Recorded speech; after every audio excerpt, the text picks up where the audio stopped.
Part 25.10, Surah Al-Furqan, the Criterion Assalamu Alaikum. Welcome back to Sufi Essence with Hammad Syed. We continue our meticulous, detailed, comprehensive spiritual journey through Surah Al-Furqan, the Criterion, the definitive chapter that, with absolute clarity and divine authority, establishes the boundary between the luminous realm of divine truth and the treacherous, dark territory of human conjecture, error, and denial. Our immediate preceding part concluded with a powerful, penetrating examination of the spiritual arrogance and intellectual folly of the Makkans, who indulged in scornful ridicule of the Messenger, peace be upon him, and whose ultimate spiritual tragedy was the worship of their own base desire as their God. We contrasted this profound spiritual blindness with the majestic, constant, and accessible countersign of the universe, found in the subtle, perfect, and daily movement of the shadow, a phenomenon that testifies to an omnipotent, ever-present Creator. Now, as we proceed to the majestic narrative and detailed signs contained within verses 46 through 51, the surah deepens the reflection upon the magnificent, subtle, and constant signs IoT of Allah that are intrinsically woven into the very fabric of the natural world, transitioning our contemplation from the simple, terrestrial phenomenon of the shadow to the grandeur of the entire cosmos and the vital elemental forces of nature. This segment focuses intensely and systematically on two primary, overwhelming categories of divine signs. Firstly, the sublime and precise phenomena of the celestial and atmospheric realms, the rhythm of light, rest, and awakening. Secondly, the continuous, indispensable, life-giving power and unique properties of water, the source of all existence. Allah, in His infinite wisdom and boundless mercy, meticulously directs our attention to the necessary orchestrated processes of the wind, the heavy rain-bearing clouds, the life-restoring rain itself, and the miraculous distinct separation of the sweet and salty waters of the earth. This approach is a deliberate, systematic, and compassionate appeal to the Makkans, by extension, to all humanity, to utilize the very senses, the intellect, AKL, and the observational capacity they possess to witness the undeniable, daily, and overwhelming evidence of an all-powerful, all-wise Creator who actively sustains the universe. The verses serve a clear purpose: to shame the disbelievers who were spiritually blind and morally callous towards these massive, daily miracles, yet were so readily quick to petty mock and dismiss the Prophet, peace be upon him, as an ordinary man. The ultimate profound spiritual lesson here is that the creation itself is an eternal, unchallengeable, and omnipresent messenger, constantly testifying, in 1,000 clear voices, to the absolute oneness of God. Tawhid, this overwhelming, tangible evidence drawn from the visible, experienced world, leaves absolutely no intellectual justification, no honest excuse, for consciously turning away from the clear path of the Criterion. The Prophet's, peace be upon him, ultimate, universal role is once again powerfully affirmed, to be a resolute warner nadrib, conveying this clear, decisive message to every corner of humanity, regardless of their immediate acceptance. Let us now absorb the profound, awe-inspiring majesty, the subtle precision, and the intricate design of creation as revealed and detailed in these glorious verses. Kanzelaman, Quran, Al-Furqan, the Criterion. 25 minutes and 46 seconds, verse 46. Then we withdraw it towards us gradually, an easy withdrawing.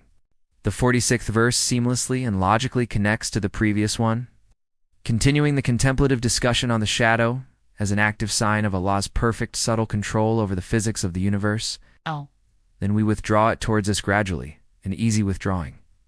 The shadow L, which was extended to its maximum length in the cool morning, is not snatched away abruptly or violently, but is withdrawn Kaaba anh by the sun's gentle, steady ascent towards its zenith. The withdrawal is described precisely as gradually, an easy withdrawing Kabkan Yasrb. This highly specific description highlights the meticulous, gentle precision, the lack of force, and the absolute, perfect ease with which Allah manages the immense, intricate, and continuous cosmic clockwork of the universe. The word yasrb, easy or light, powerfully emphasizes that this colossal, continuous task is utterly effortless for the Creator. Contrasting sharply with the great anxious effort the Makkans exerted just to stubbornly resist the self-evident truth, It is a sign of immense quiet power perfectly masked by the predictable natural routine of the day.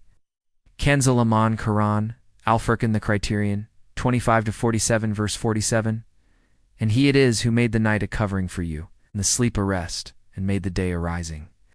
The 47th verse expands the contemplation from the fleeting sign of the shadow to the fundamental universal rhythm of life, the perfect, necessary cycle of night and day. And he it is who made the night a covering for you.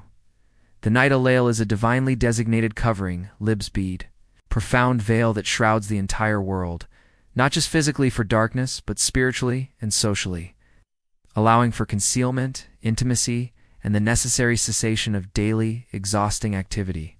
The verse then details the two primary, indispensable blessings intrinsically contained within this cycle, and the sleep a rest, and made the day a rising. Sleep in Nam is a designated, temporary state of profound rest, sabed, a period of stillness, renewal, and vital recovery, where the soul is temporarily freed from the relentless, tiring demands of the body. In beautiful contrast, the Dayanar is precisely made a rising Nushrab, a time for waking, purposeful action, working, and diligently seeking one's sustenance. Interestingly, Nushrab is the exact same Arabic word used for the rising or resurrection on the Day of Judgment. This brilliant linguistic parallel powerfully connects the common daily cycle of waking and sleeping to the ultimate necessary cycle of life and resurrection, making the most common experience, lipa constant, miniature, and undeniable proof of Allah's infinite power to bring forth life again after death. Kanzul in Quran, Al-Furqan the Criterion, 25 minutes and 48 seconds, verse 48. And he it is who sends the winds, giving glad tidings before his mercy. And we sent down pure water from the sky. The 48th verse introduces the vital, dynamic signs of the atmospheric cycle, focusing first on the crucial role of the winds and the water. He it is who sends the winds, giving glad tidings before his mercy. The winds or rioe are the first subtle signal, acting as glad tidings bush herb of the imminent life-altering rainfall. They precede the rain, serving as a promise, a herald, and an agent of Allah's impending mercy rahmati. The mercy here is specifically the overwhelming life-giving rain, indispensable for survival. This subtle atmospheric promise is immediately followed by the decisive divine act. And we sent down pure water from the sky. The basic word for water is ma. Obit is meticulously qualified as pure water. Ma unararb, profoundly emphasizing its intrinsic cleanliness, its purifying life-sustaining nature, and its absolute suitability for both physical hydration and ritual cleansing, wudu and ghusl. This pure water sent down from the seemingly empty, barren sky as Sam is not just the physical essence of life, it is a primary source of spiritual renewal, providing the means for both drinking and purity. The verse beautifully and subtly links the massive physical phenomenon to the all-encompassing concept of Allah's boundless mercy. Kanzul Aman, Quran, Al-Furqan, the Criterion, 25 minutes and 49 seconds, verse 49, so that we may revive a dead town with it, and give to drink to many we have created cattle and human beings. The 49th verse lucidly explains the profound, universal purpose and the wide-reaching, indispensable benefit of the pure water described in the previous verse, so that we may revive a dead town with it. The most immediate, dramatic, undeniable effect of the rain is its absolute ability to revive Nukia, land that is both spiritually and physically dead, Baldatan Matin, barren, dried up, and completely devoid of vegetation and life. This dramatic, continuous event is yet another clear, physical sign, Eja, of the ultimate resurrection, a powerful, small-scale miracle constantly reenacted on the earth before human eyes. The verse then comprehensively lists the beneficiaries of this immense divine gift. And give to drink to many we have created, cattle and human beings. The water is essential not only for human beings, and as the beings charged with intellect and choice, but also for cattle and the very creatures the spiritually deaf disbelievers were compared to in the previous segment. This universal, equitable provision underscores Allah's boundless compassion, Ar-Rahman, and confirms that He graciously provides sustenance to all creation regardless of their belief or disbelief.